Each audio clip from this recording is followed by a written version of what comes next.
ओम सप्तषष्टितमोऽध्याय। राष्ट्र की रक्षा और उन्नति के लिए राजा की आवश्यकता का प्रतिपादन। राजा युधिष्ठिर ने कहा, पितामह, आपने चारों आश्रमों और चारों वर्णों के धर्म बतलाए।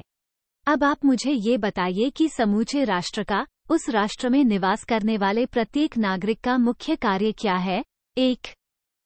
भीष्म जी बोले, युधिष्ठिर, राष्ट्र अथवा राष्ट्रवासी प्रजावर्ग का सबसे प्रधान कार्य ये है कि वह किसी योग्य राजा का अभिषेक करे, क्योंकि बिना राजा का राष्ट्र निर्बल होता है। उसे डाकू और लुटेरे लूटते तथा सताते हैं। 2। जिन देशों में कोई राजा नहीं होता, वहां धर्म की भी स्थिति नहीं रहती है, अतः वहां के लोग एक दूसरे को हड़पने लगते हैं। इसलिए जहां अराजकता हो, उस देश को सर्वथा धिक्कार है। 3। श्रुति कहती है, प्रजा जो राजा का वरण करती है, वो मानो इंद्र का ही वरण करती है। अतः लोक का कल्याण चाहने वाले पुरुष को इंद्र के समान ही राजा का पूजन करना चाहिए। 4। मेरी रुचि तो ये है कि जहां कोई राजा न हो, उन देशों में निवास ही नहीं करना चाहिए। बिना राजा के राज्य में दिए हुए भविष्य को अग्निदेव वहन नहीं करते। 5। यदि कोई प्रबल राजा राज्य के लोभ से उन बिना राजा के दुर्बल देशों पर आक्रमण करे, तो वहां के निवासियों को चाहिए कि वे आगे बढ़कर उसका स्वागत सत्कार करें। यही वहां के लिए सबसे अच्छी सलाह हो सकती है, क्योंकि पापपूर्ण अराजकता से बढ़कर दूसरा कोई पाप नहीं है। 6, 7। वह बलवान आक्रमणकारी नरेश यदि शांत दृष्टि से देखे तो राज्य की पूर्णतः भलाई होती है, और यदि वह कुपित हो गया तो उस राज्य का सर्वनाश कर सकता है। 8। राजन, जो गाय कठिनाई से दुही जाती है, उसे बड़े बड़े क्लेश उठाने पड़ते हैं, परंतु जो सुगमतापूर्वक दूध दुह लेने देती है, उसे लोग पीड़ा नहीं देते हैं, आराम से रखते हैं। 9। जो राष्ट्र बिना कष्ट पाए ही नतमस्तक हो जाता है, वो अधिक संताप का भागी नहीं होता। जो लकड़ी स्वयं ही झुक जाती है, उसे लोग झुकाने का प्रयत्न नहीं करते हैं। 10। वीर, इस उपमा को ध्यान में रखते हुए दुर्बलकों के सामने नतमस्तक हो जाना चाहिए। जो को प्रणाम करता है, वो मानो इंद्र को ही नमस्कार करता है। 11। अतः सदा उन्नति की इच्छा रखने वाले देश को अपनी रक्षा के लिए किसी को राजा अवश्य बना लेना चाहिए। जिनके देश में अराजकता है, उनके धन और स्त्रियों पर उन्हीं का अधिकार बना रहे, ये संभव नहीं है। 12। अराजकता की स्थिति में दूसरों के धन का अपहरण करने वाला पापाचारी मनुष्य बड़ा प्रसन्न होता है, परंतु जब दूसरे लुटेरे उसका भी सारा धन हड़प लेते हैं, तब वह राजा की आवश्यकता का अनुभव करता है। 13। अराजक देश में पापी मनुष्य भी कभी कुशलपूर्वक नहीं रह सकते। एक का धन दो मिलकर उठा ले जाते हैं, और उन दोनों का धन दूसरे बहुसंख्यक लुटेरे लूट लेते हैं। अराजकता की स्थिति में जो दास नहीं है, उसे दास बना लिया जाता है, और स्त्रियों का बलपूर्वक अपहरण किया जाता है। इसी कारण से देवताओं ने प्रजापालक नरेशों की सृष्टि की है। 15। यदि इसमें भूतलप दंडधारी राजा न हो, तो जैसे जल में बड़ी मछलियां छोटी मछलियों को खा जाती हैं, उसी प्रकार प्रबल मनुष्य दुर्बलों को लूट खाया। 16। हमने सुन रखा है कि जैसे पानी में बलवान मत्स्य दुर्बल मत्स्यों को अपना आहार बना लेते हैं, उसी प्रकार पूर्वकाल में राजा के न रहने पर प्रजावर्ग के लोग परस्पर एक दूसरे को लूटते हुए नष्ट हो गए थे। 17। तब उन सबने मिलकर आपस में नियम बनाया। ये बात हमारे सुनने में आई है। वो नियम इस प्रकार है, हम लोगों में से जो भी निष्ठुर बोलने वाला, भयानक दंड देने वाला, परस्त्रीगामी तथा पराये धन का अपहरण करने वाला हो, ऐसे सब लोगों को हमें समाज से बहिष्कृत कर देना चाहिए।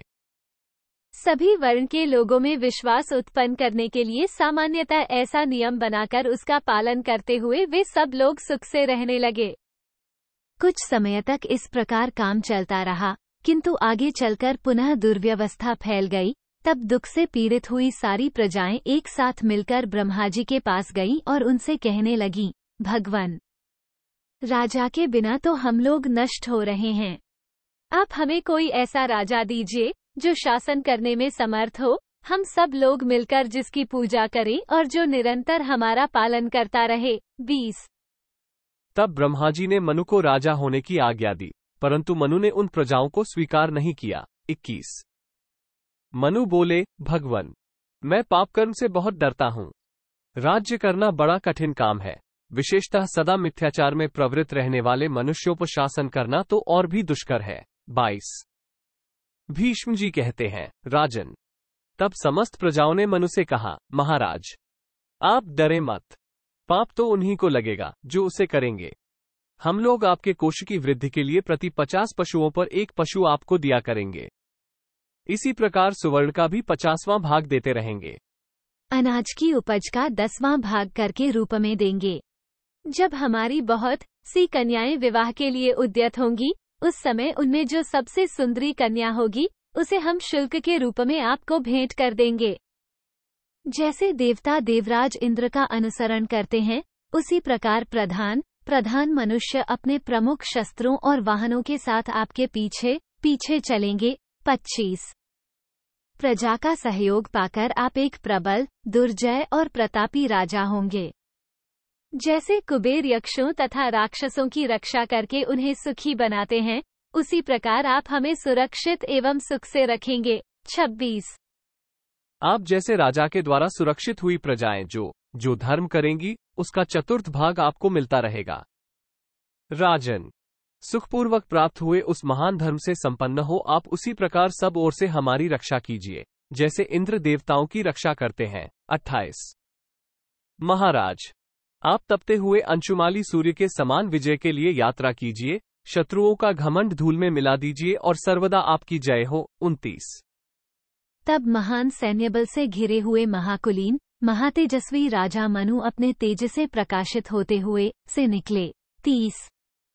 जैसे देवता देवराज इंद्र का प्रभाव देखकर प्रभावित हो जाते हैं, उसी प्रकार सब लोग महाराज मनु का महत्व देखकर आतंकित हो उठे और अपने धर्म में मन लगाने लगे। 31।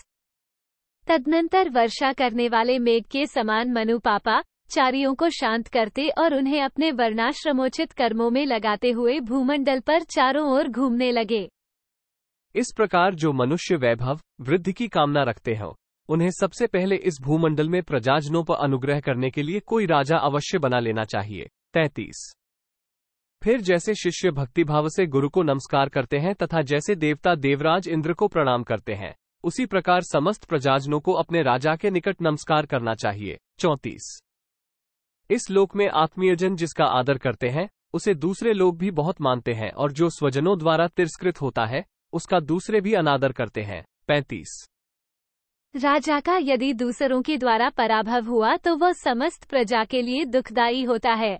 इसलिए प्रजा को चाहिए कि वह राजा के लिए छत्र, वाहन, वस्त्र, आभूषण, भोजन, पान, गृह, आसन और शैया आदि सभी प्रकार की सामग्री भेंट करे।